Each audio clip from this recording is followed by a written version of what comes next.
Number two, they're gonna have nightmares. They're gonna see like snakes. They're gonna see dogs. They're gonna see different alligators, different type of animals chasing them or trying to devour them or something like that. So basically, scary dream. It doesn't have to be animals. It could be something else. It could be like they see themselves drowning, or they see themselves falling from a high building or something like that. And also, the people who have black magic, that something that they have eaten, you're going to see that these people's stomach has problems. Like their stomach bloats excessively, right? And also the stomach becomes hard, very hard. Sometimes they have a lot of constipation. They can't use the bathroom. And excessive gas, like beyond imagination. Also chest pain. Some of them, not all of them, but some of them, they suffer from chest pain. Headaches. I'm not talking about like regular headaches. This is severe headaches. Or sometimes backache. Sometimes it could be the leg. The main thing is people who have been affected by black magic, they're gonna have pain in their body. Now, there is the outside black magic, something that is buried. Naam, is buried somewhere, or written and hidden somewhere, something like that. So this type is not easy to deal with. This one, you have to find it and destroy it, either by burning it or something like that. If you find it, and it's gonna look weird. The black magic, if it's written, it's gonna look weird. It's gonna look like squares. It's gonna look like a talisman. You know, talisman, like something really crazy looking, like very enigmatic, like codes. You know, codes, something like that. It's gonna have like a square, like a triangle, like crazy writing on it. When you see it, you're gonna recognize that this is not a regular, a normal writing. This is black magic, you know. Now, this one here is not easy to deal with because you have to find it, and in order to find it is not easy because the jinn, he's not gonna give you the information that you need. He's gonna lie to you because the jinn, he has no reason to tell you the truth because he is protecting that. You understand? So the jinn, so some people, they ask, what's the relationship between the black magic and the jinn? And they get confused. The black magic, there is no black magic without jinn. If there is, it's very rare.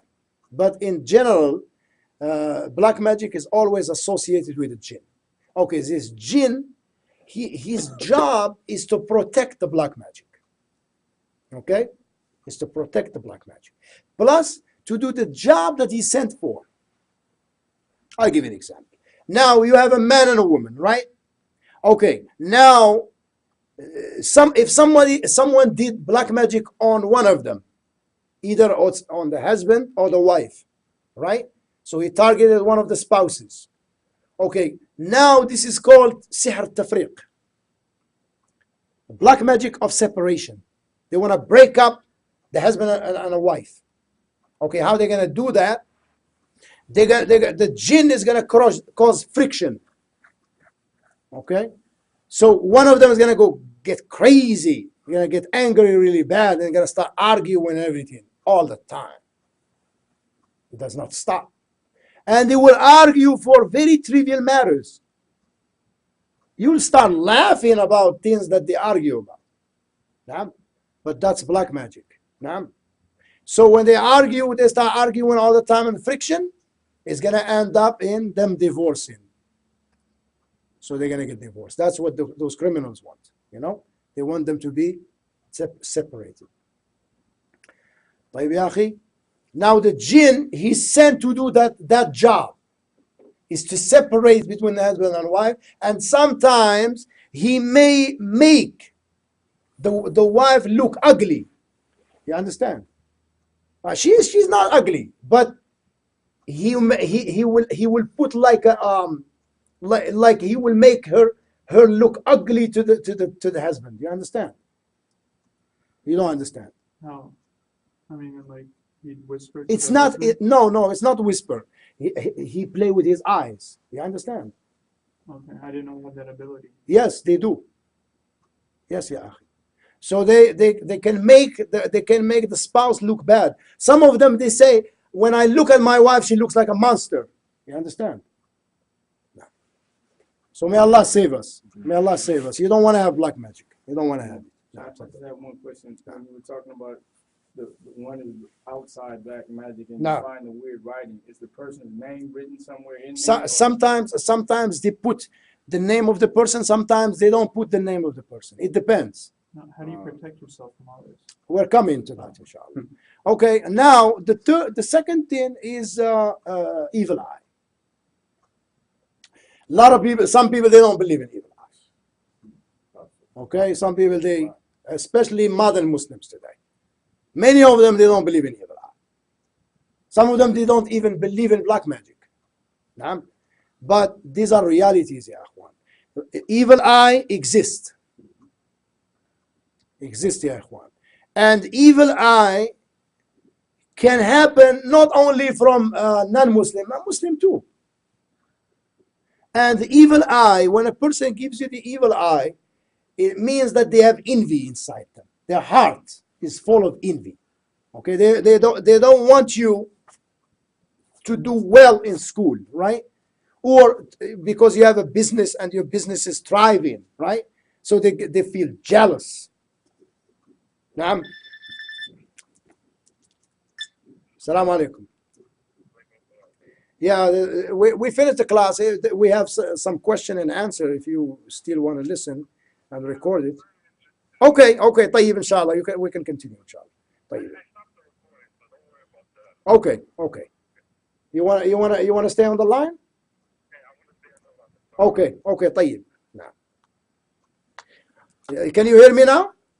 Yeah, I can hear you. طيب. Now the evil eye is when someone has hasad, has envy. So he looks at you with the look of envy. He doesn't want you to have what you have. You understand? Instead of them asking Allah to give them what you have, so they are envious towards you. So they don't want you to have what you have. So, of course, by the qadr of Allah, you get affected. Okay? You get affected by the evil eye. And then the jinn, he takes the advantage of entering you at that time. Because the jinn, they thrive in those type of environment. You understand? Okay, so when the jinn enters you, then he start doing his job. And then you find people like that. I heard many stories, a lot of people like that. They say, Akhi, I have a block. Like I can't function in this life. I'm going to go crazy. Like, okay, he has a degree, right? So he goes to apply for a job. He doesn't get it. He try another job. He doesn't get it. It doesn't happen, ya akhi.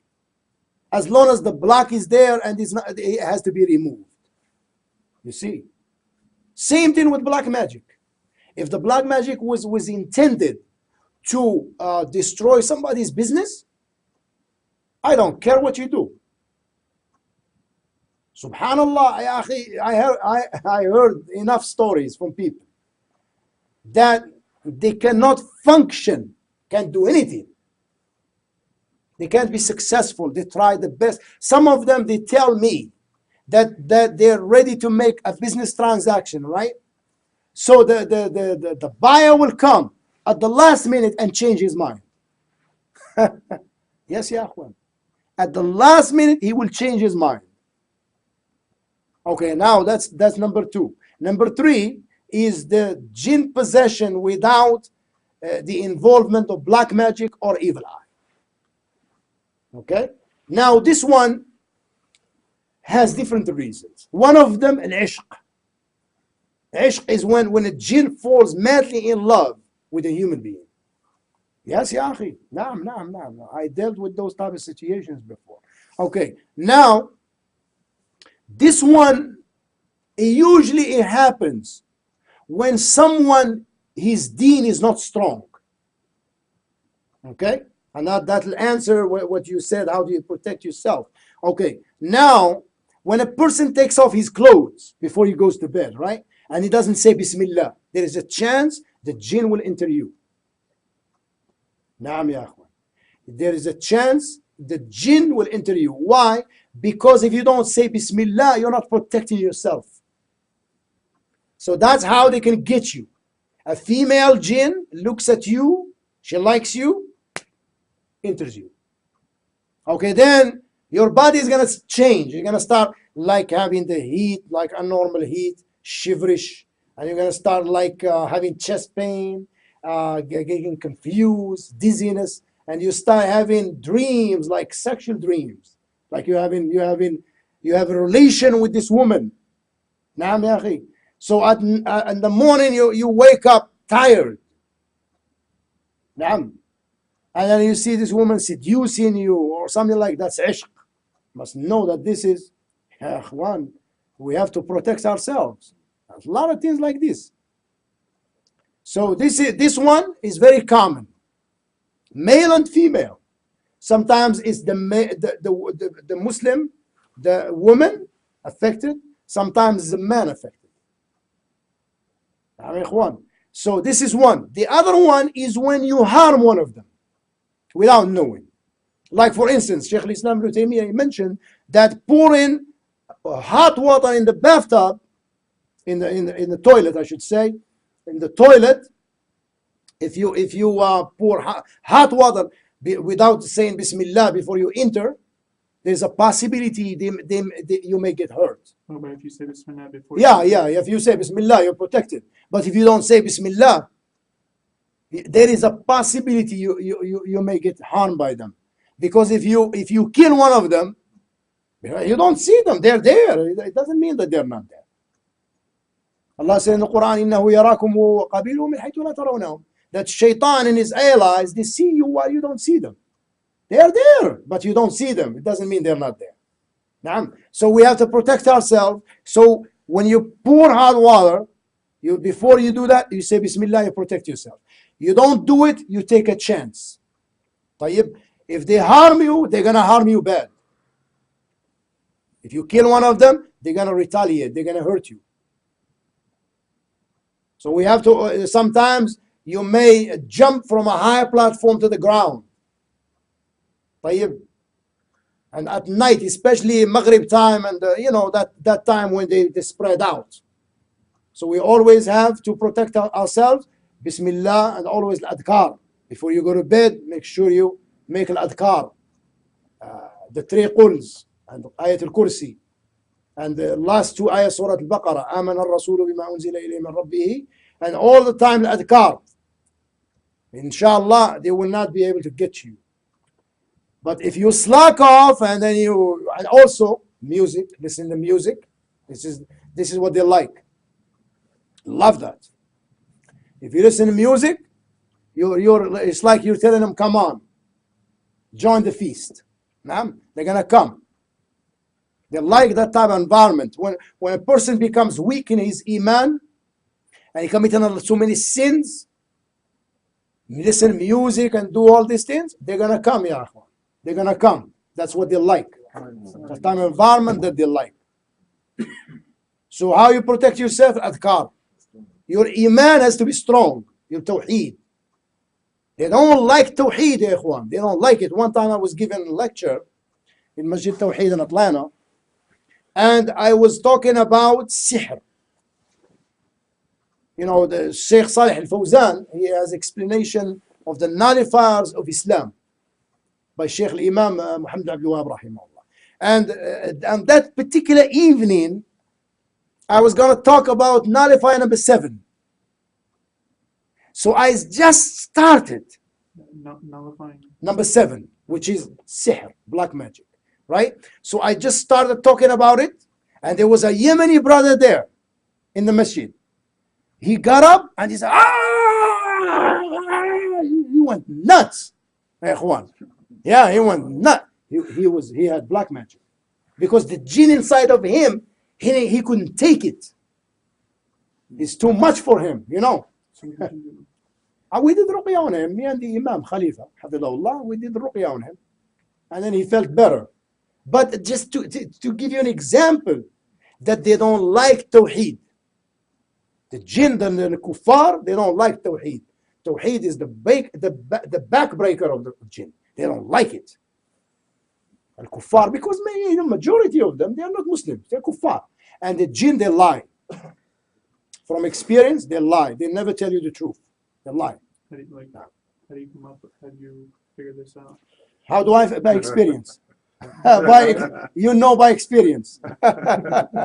Nah. Another question said, what if, people who are not Muslim Yes. and they don't have this knowledge of being affected by a jinn? Because I wasn't always Muslim, and like you said, taking your clothes off, you don't say Bismillah, and you may have been affected by a female jinn before you became Muslim. Yeah, there's a possibility. And I'm saying once you become Muslim and you start learning the Azkar and how to recite the 3 Quls and Ayatul Kursi, and you start doing this, does this make her leave you, or does she still stay? It depends on the jinn, how tough the jinn is. Some of them, they're very tough. They don't want to leave like easy. It takes like a whacking for them to leave. You gotta whack them. You gotta rough them up to leave. Some of them, huh? Did that one leave yesterday? No, he's not gonna leave easy, because that one right there is black magic, and the black magic he has in his stomach. That's why when I was pressing here, he was crazy, because that's the spot of the jinn, because the jinn, that's his like nest, like a nest, his headquarters, because that's where the black magic is, right? It's in the stomach. So you have to concentrate on destroying the black magic. If the black magic doesn't get destroyed, he's not gonna go anywhere. You understand? But I read the one that you're talking about the female who falls in love with the guy. Yeah. It was an example given in the book, and the sheikh was trying to make her come out of the man because he was going to Hajj. And she said, I love him, I want to accompany him to Hajj. And the sheikh said, no, you can't go with him to Hajj. She said, okay, I'll come out if you say so. And the sheikh said, no, because Allah wants you to. And the jinn started mocking him. So he had to beat him on the neck with a ruler. And when he came awake, his friends that were there watching asked him, they said, are you okay? Because the sheikh was beating you. He didn't even know. He said, why would the sheikh beat me? I didn't do anything. He didn't even know that the sheikh was hitting him. So like you said, sometimes you have to be tough. Yeah, you have to be like Sheikh al-Islam. Sheikh al-Islam, rahimahullah. Was a disbeliever. Yes. And he may have been affected before becoming a believer. Yes. Could it be a chance that the jinn is still there? Yes, there is a possibility jinn may still be there. Yes. Yeah, there's a lot of people they don't know that they have it. Is that book by Sheikh bin Baz? That's Sheikh bin Baz now. Okay. One last thing though, the brother was messaging me on YouTube, and he was saying that he has a friend who has an uncle that he was very quiet, very going to the masjid, normal. Then all of a sudden he started shouting at people very loud. He had bad relations with his family. No, I understand. And like those are common symptoms of jinn possession. Yes.